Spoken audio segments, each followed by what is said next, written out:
இது உமாமா பின்த் அல்ஹாரிஸ் என்ற பெண்மணி தனது மகளின் திருமண நாளின் போது கணவனது வீடு நோக்கி செல்ல தயாராகும் மகளுக்கு வழங்கிய விலை மதிக்க முடியாத அறிவுரை.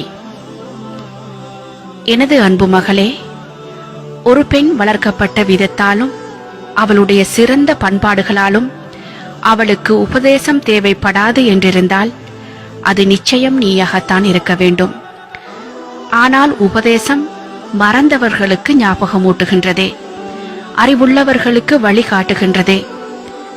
அதே போன்றுதான் ஒரு பெண்ணுக்கு அவளது பெற்றோரின் செல்வநிலை காரணமாகவும் அவர்கள் அவள் மீது வைத்திருக்கின்ற அன்பின் காரணமாகவும் திருமணம் தேவைப்படாது என்றிருந்தால் அதுவும் நீயாகத்தான் இருக்க வேண்டும். ஆனால் ஆண்கள் பெண்களுக்காகவும் பெண்கள் ஆண்களுக்காகவும் படைக்கப்பட்டிருப்பது இறை நியதியாகும்.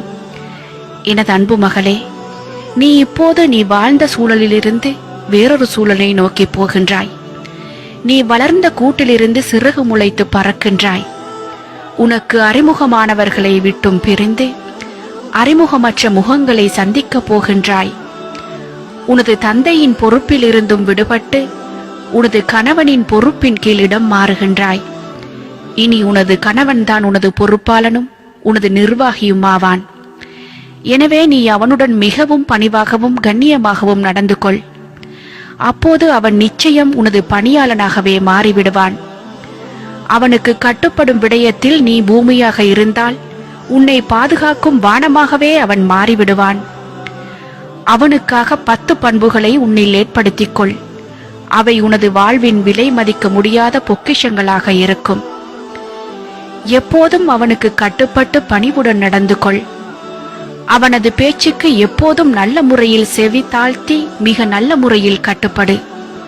அவனது கண் உனது உடம்பில் எதையெல்லாம் பார்க்குமோ அதையெல்லாம் மிகவும் சுத்தமாகவே வைத்துக்கொள். அப்போது அவன் நிச்சயமாக உன்னில் எந்த அசிங்கத்தையும் காணமாட்டான்.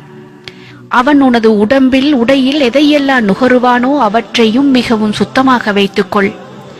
அவன் உன்னில் நறுமணத்தை தவிர வேறு எந்த வாசத்தையும் நுகராமல் இருக்கட்டும். அவனுடைய சாப்பாட்டு நேரத்தில் மிகவும் கரிசனையோடு இரு. ஏனெனில் பசியின் தாக்கம் பயங்கர கோபத்தை உண்டு பண்ணக்கூடியது. அவனுடைய தூக்கம் உன்னால் கலையாமல் இருக்கட்டும். ஏனென்றால் தூக்கத்துக்கு ஏற்படும் இடைஞ்சல்கள் எரிச்சலாகத்தான் வெளிப்படும். அவனது சொத்துக்கள் விடயத்தில் சிக்கனமாகவும் அமானிதமாகவும் நடந்து கொள். அவனது குழந்தைகளையும் அவனிடத்தில் வேலை பார்ப்பவர்களையும் சிறந்த முறையில் திட்டமிட்டு நிர்வகிக்க பழகிக்கொள். அவனது வேண்டுதல்கள் எதனையும் மறுக்காதே. அவனது கட்டளைகள் எதற்கும் மாறு செய்யாதே. நீ அப்படி செய்தால் அது உன் பற்றிய அதிருப்தியை அவனது உள்ளத்தில் ஏற்படுத்திவிடும். அவனது ரகசியங்கள் எதனையும் பகிரங்கப்படுத்திவிடாதே. நீ அவ்வாறு செய்தால் நிச்சயம் அவனது பழிவாங்கலிலிருந்து நீ தப்ப மாட்டாய். அவன் மகிழ்ச்சியோடு இருக்கும்போது நீ கவலையை வெளிக்காட்டாதே. அவன் கவலையோடு இருக்கும்போது நீ மகிழ்ச்சியை வெளிக்காட்டாதே. ஏனெனில் நீ அவ்வாறு நடந்து கொண்டால் நீ வளர்க்கப்பட்ட விதம் குறித்து உன் கணவன் சந்தேகிக்கப்படுவான். எனதருமை மகளே, இதற்கும் மேலதிகமாக இன்னும் ஒன்றையும் ஞாபகத்தில் இருத்திக்கொள். நீ அவனை எந்த அளவு மகிழ்ச்சியாக வைத்திருக்கின்றாயோ அந்த அளவுக்கு அவன் உன்னை கண்ணியமாக வைத்திருப்பான்.